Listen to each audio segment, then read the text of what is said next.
The All-Star break is now over. Unfortunately, it's time to make some tough decisions. I got that and more on today's action-packed episode of Locked On Fantasy Baseball.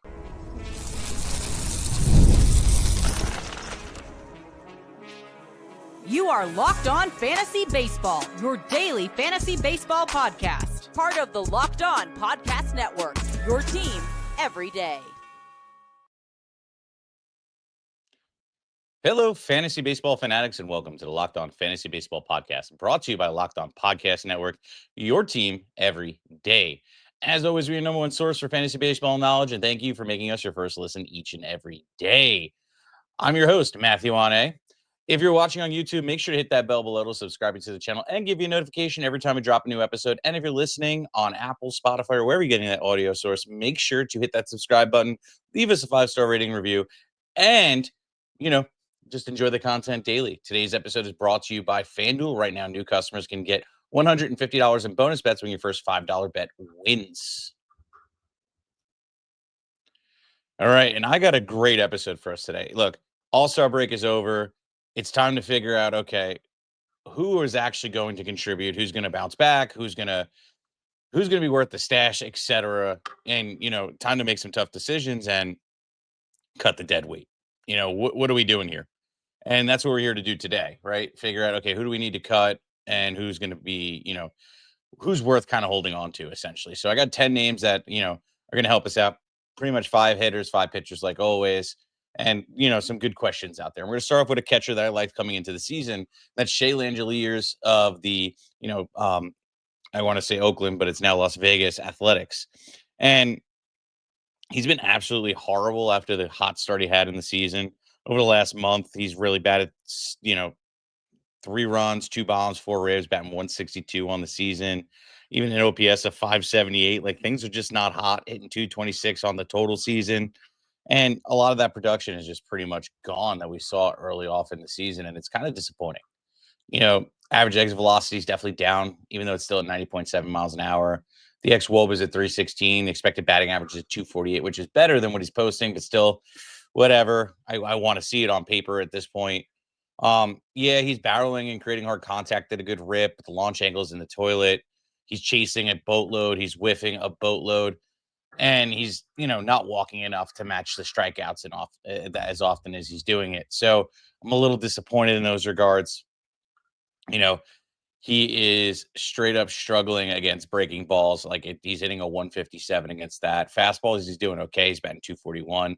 Really killing it against the off-speed pitches at a 391 batting average. But still, the fact that he's struggling with breaking balls, I think maybe the league has just kind of figured that out. And, hey, let's just throw him those until he can pretty much, hit it. And, that points to some things that are just maybe not the greatest. So, look, if I'm in a 2-catcher league, you kind of have no option but to hang on to him, unfortunately. If I'm in a really deep league, like 15 or so, I'm probably going to hang on because of the upside. But if I'm in a shallow league, like 12-man single catcher leagues or anything shallower than that, it is a single catcher league, then I am going to drop him. I will try and stream the position. It becomes a lot easier when it's a single catcher league. Even, you're able to find value off the waiver wire. You're able to stream the position, and 2-catcher leagues, that's where things become a little bit more challenging.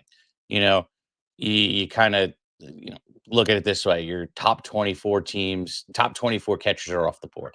They're not on waivers, even if they're performing in the total. So, it's just very hard to come by. Even getting a third closer, a third catcher at the moment to kind of fill that void. So I think Shea Langeliers is essentially just a keep at that point in 2-catcher leagues. Single catcher leagues and 12 and smaller, I probably will hang on to him at this point and, kind of just do what I got to do. Unfortunately, just bear with it. But at least he would be my catcher too. If you have 2 underperforming catchers, then you're in trouble. And you need to figure that one out. Let's move on. Let's talk about Alec Bohm, first and third baseman for the Philadelphia Phillies. And, over the last, pretty much month, he's batting 266. He has 10 runs, a bomb, 9 ribs. And he started off the season pretty decently, and he is batting 281 on the season. But over the last 2 weeks, it's been pretty ugly.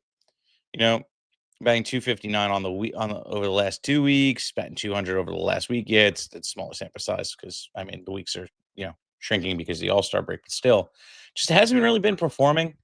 I also, I like Bohm. Don't get me wrong. Like, Bohm is a really good baseball player. And in those regards, like, he contributes, but he doesn't really have a lot of value for category leagues, right? Like last year, which you would consider a great year for Bohm, he had, 62 runs, 44 doubles, which was really nice, two triples, 15 home runs, and 97 ribs, five stolen bases, batted 280. It's a solid year. And points leagues way more valuable, right? Like, this is more of like a categories kind of league kind of take, but still, like, the doubles are getting you over it, but right now he has 12 doubles on the season. That's where things are a little bit on the rougher side. He had two triples, 8 home runs, kind of underwhelming. He was at a better pace than he was last year, but now it's kind of come to head where it's pretty much the same pace almost. Batting 281, but rough month. And the runs aren't really coming in. The ribs aren't really there either. Nine ribs on the season. 40, I mean on the month, and 42 on the season is a little bit lower. you know, for me, if I'm not playing in like a heavy duty, league where it's hitter like leaning, right? Where like doubles count and triples count and things like that, then I'm probably going to move on. If I'm in a standard 5x5, I'm definitely moving on. Unless I'm in like a deeper league, then Bohm is kind of a necessity, especially if you're playing with corner infield. So like that is where maybe Bohm has it. If you have a corner infield spot, that's where like he's still with in it. But if you're in a standard Yahoo league or you're in one of those ESPN leagues which have funky positional playing, like I'm not starting Bohm. Um, Bohm at that point should be moved on and dropped because he's not really doing much for you. And in points leagues, if doubles are just the thing, then you're going to hang on to him for essentially, the upside of maybe the doubles come back. But you know, I'm not really feeling it. I don't think Bohm is going to come to full send. Let's put it that way, right? Like I don't think that we're at a point where I think we're going to see a good pace where he's going to be able to repeat what he did last year, maybe come close, but still it's not going to be wonderful. The doubles are definitely not on pace. I will tell you that much. He's on pace for 24. And points leagues that still cuts it in half, and you definitely don't have as much points as last year. So um unless he goes on a tear. So for me, like Alec Bohm, whatever, again, corner infield leagues, points where doubles and triples kind of super leaned on. You want to stay for that upside. I'm going to drop him. I don't think I'm going to hold on to him. That's just really where I'm standing on Alec Bohm at this point. I can't bring myself to really roster him at this point, when there's better options out there that are performing at first and third as a streaming option. And you can live with that. And Bohm should be more of like a UT position anyway. He shouldn't be your starter. So let's move on. Let's talk about Brian Reynolds of the Pittsburgh Pirates playing outfield. Now, he is a true disappointment this season. I honestly thought, okay, we could get a good season out of Reynolds. Reynolds had a really good 2024 campaign. You know, 73 runs, 24 bombs, 88 ribs, 10 stolen bases, batted 275 last year. This year, though, 33 runs, 10 bombs, 46 ribs, 3 stolen bases, batting 225. Over the last month, 10 runs, 2 bombs, 7 ribs, batting 235, batting 118 over the last two. Like, it's just not pretty for Reynolds. Reynolds is kind of like in the toilet in terms of, performance. And under the hood, it looks a lot better than what it is. You know, X-Wob is actually a 351. The expected batting average should be a 270. The expected slug is 49. The average exit velocity is 91 and a half. He's barreling 11% of the time, creating hard contact 48.4% of the time. He is just striking out and whiffing like a monster, even though he's not chasing, which is kind of weird. I don't really understand that one.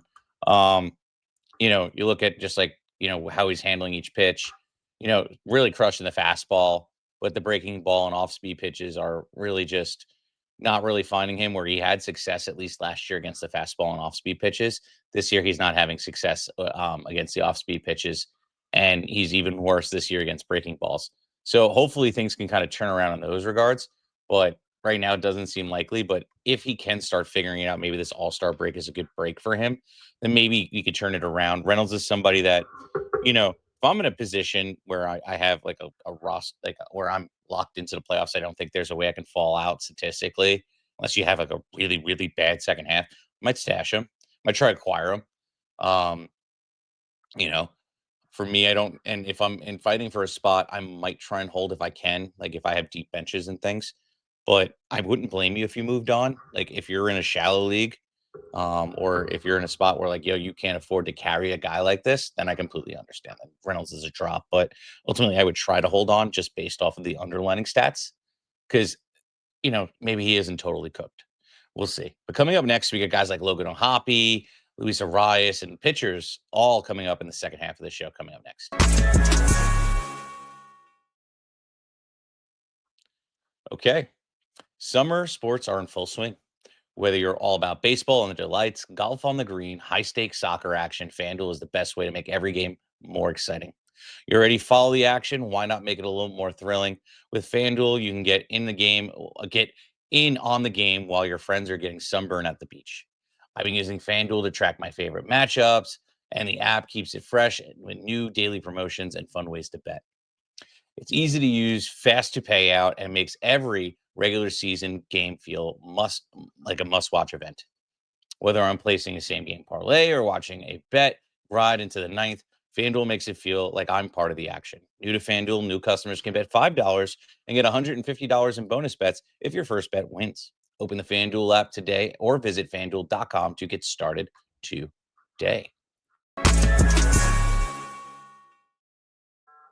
Okay. So we're gonna roll into this next guy here, like I previewed right before the break. Logan O'Hoppe of the Los Angeles Angels playing catcher, and Logan O'Hoppe had a really, really, really, really, really nice start. You know, first half managed to get 17 home runs. 27 runs, 37 ribs, stolen base batting 229, but who cares? Um, you know, but over the last 2 weeks, it's really been kind of ugly. 2 runs, no home runs, ribs, and got a stolen base and batting 233. Like that part is not pretty. Over the last month, like 6 runs, 3 bombs, 6 ribs, stolen base batting 235. Like this is where it kind of gets a little putrid. So here's my feel. Like I'm sure you're like devastated that he's stopped his performance, right? But Logan O'Hoppe, you can't deny what he was doing early in the season, and you know you're not going to draft him or own him for his batting average. Like that just isn't in his game. Like just like get that out of your head. He is a catcher that hits home runs. He is a catcher that literally can crush the ball. His average exit velocity is 91.7 miles an hour, and he barrels 15.3% of the time and creates hard contact well over 50% and 53.6% of the time. His expected slug is 476. Like he's doing all the things right in those regards. The dude just loves to swing at literally everything, miss and strike out, and doesn't like to walk. Like that's just like completely against his his core, I guess, is how you got to look at it because he just can't get a batting average for the life of him. The fastball he absolutely crushes. Like he's hitting 292 against it and is crushing it. He is struggling with the breaking ball and off speed pitches. Don't get me wrong, but you know, he does have a slug of 412 against the off speed pitches and an expected slug of 428, which is a lot better than what he's posting. So I just I'm going to like take a deep breath and be patient with this one and kind of just wait and see if he can kind of course correct. And I think that the power is going to be there. I don't think that that is going to be zapped. He's just having a bad month. This is what happens with hitters like him. So I'm not moving on from Logan O'Hoppe.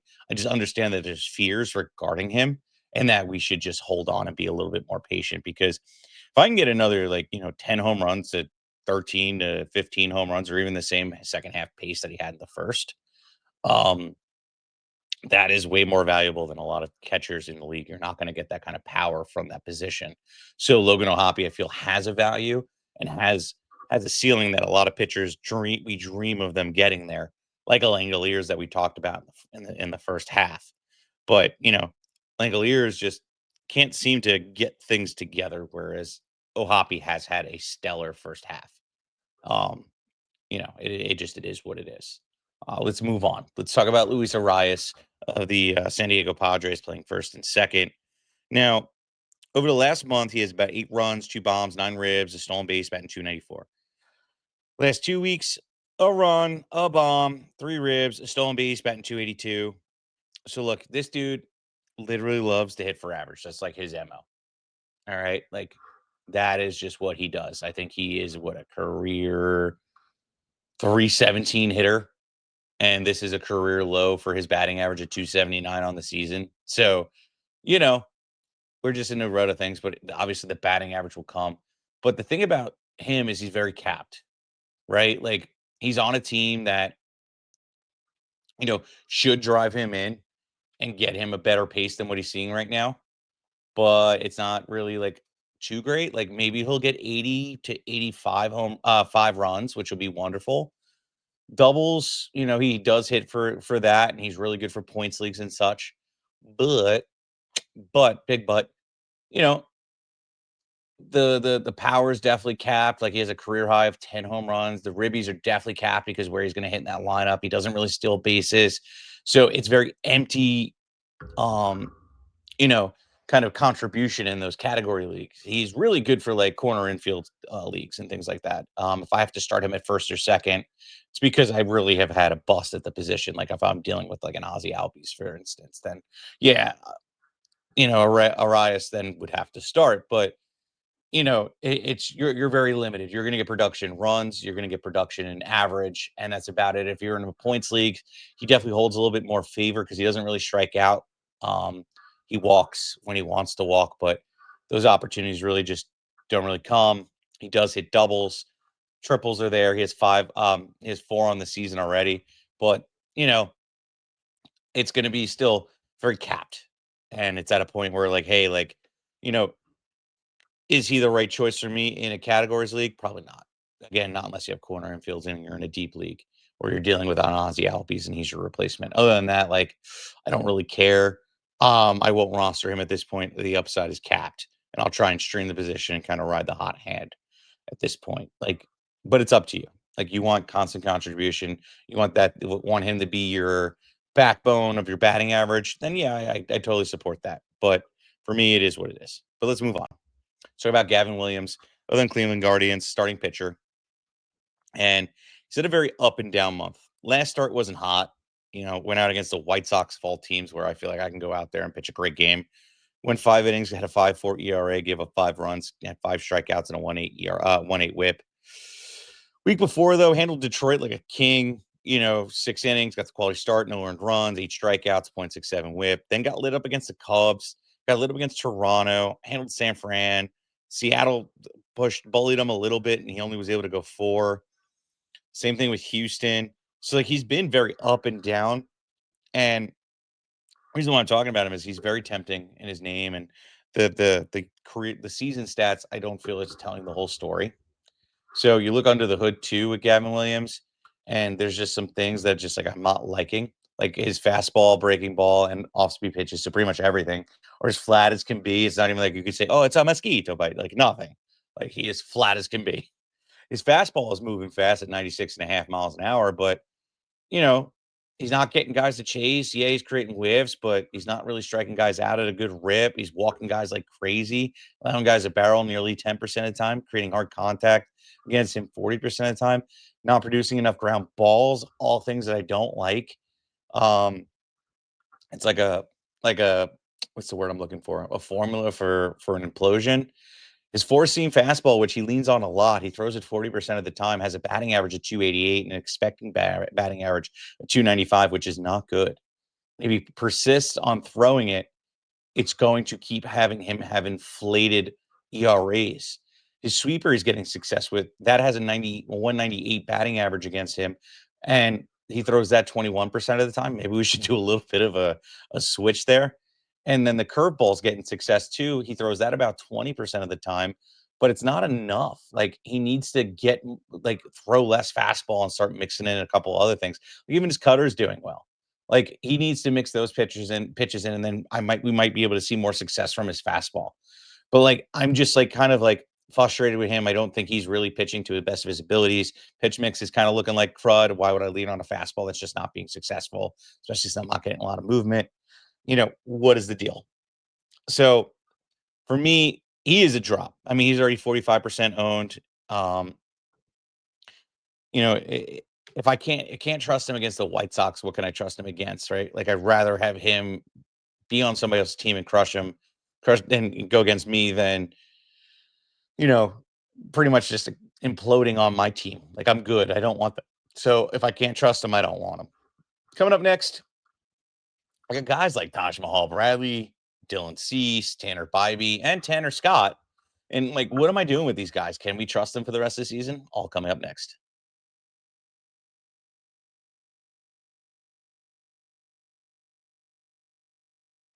All right, let's get back into it. So, Taj Bradley of the Tampa Bay Rays.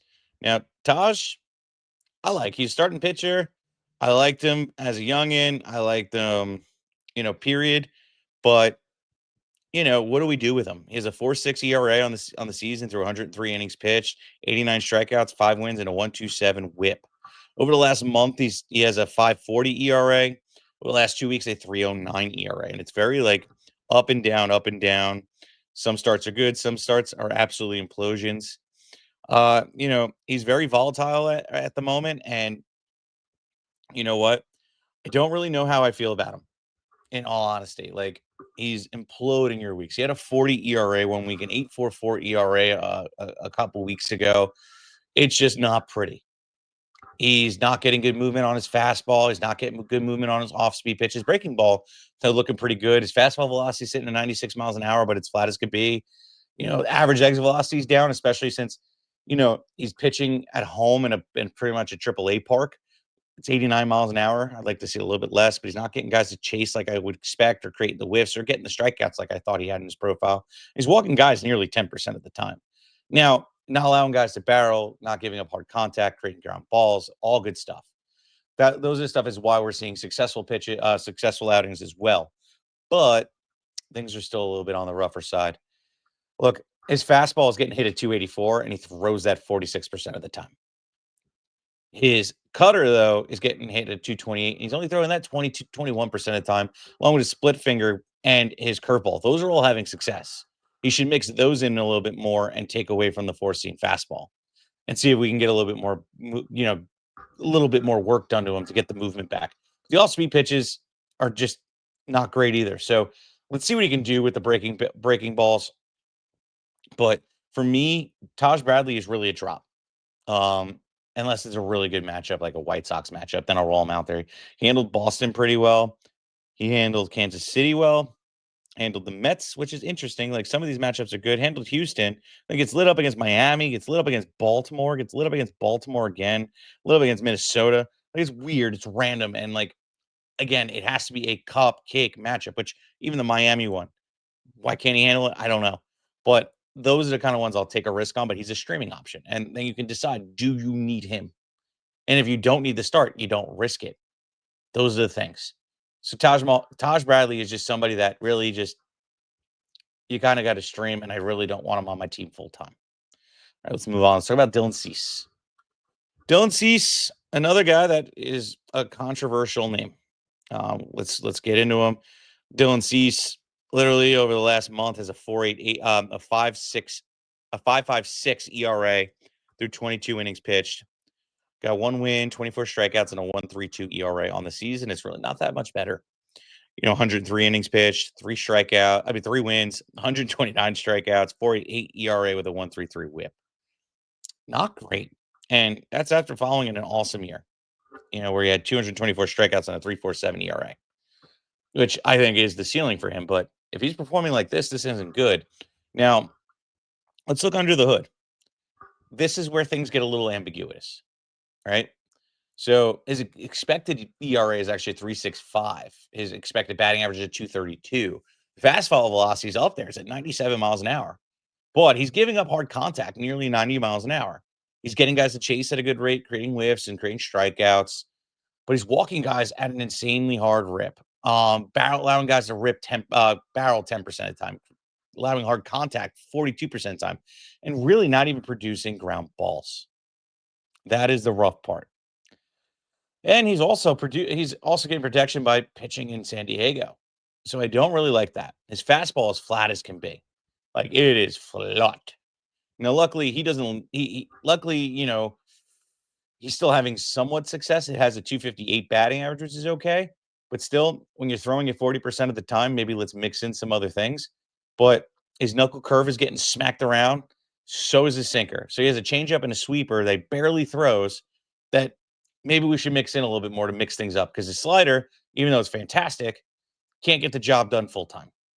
Clearly, we'll get some strikeouts, but you know what? Like, it's you need to be able to mix other things so people just okay, slider, I'm going to sit on. I'm going to sit on it, and then boom, you figured him out, and that's the issue. So like Dylan Cease, I want to say I want to hold on to him. I do. I really do. I don't. I If you're in a really shallow league, drop him, fine. But like like I'm not trying to get rid of him. In all honesty, maybe trying to sneak him into trade. We keep going back and forth on him, but like he comes with a lot of risk. Like some guys maybe just are in the mental head state where things look like they should be better under the hood and they're not, and that's a problem. But like I'm not paying full price for him either. I am literally going to give a really, really cruddy trade and see if I can just acquire him on the real cheap. Other than that, I really don't care. But you have to know too, you really can't start him either. That's the other problem. Like you have to sit on him. Arizona lit him up, Philly lit him up, Cincy lit him up, handled KC, Dodgers lit him up. Then he handled the Dodgers like they were his little baby. But then San Fran, Pitt, and Atlanta all lit him up like a Christmas tree. And then some consistency of decent performance. So it's a run of bad starts as well. But Dylan Cease, man, it's really hard to just hone in on what his outlook is going to be for rest of the year. But what I can say is if I'm in a spot where I can take that on and kind of like stash and see where I can get, I'll do that. If not, maybe try and trade him and get a good value, but I don't think you're going to get much. But who knows? Let's move on. Let's talk about Tanner Bibee of the Cleveland Guardians. Now, Bibee really, really has been up and down. I honestly am questioning my feelings on Bibee at this point. And I'm the Bibee guy. I'm the truther. I love Bibee, and he is literally like Jekyll and Hyde here up on the mound. 3.18 ERA looking good, and then 7.71, 11.25, then a 3 ERA, then a 5.63, then a 3.6 ERA, then a 2.84 ERA, then a 4.26, then a 7.20. No earned runs, 6 ERA, 1.29 ERA, 3.6, 1.29, 3. Like this is all going back to the middle of April, but like it's just all over the place. His fastball is flat as can be. His off-speed pitches are even flatter. It's just gross. Breaking balls look great, but what? Yeah, he's suppressing hard contact, and the average exit velocity is way down at 88.5 miles an hour. Hard contact against him is 38.3% time. He is producing ground balls, and he's not really walking guys. But he's not creating the strikeouts that we all thought he would do. Like last year, where his K per inning was a lot higher, 187 strikeouts, so 173 innings pitched.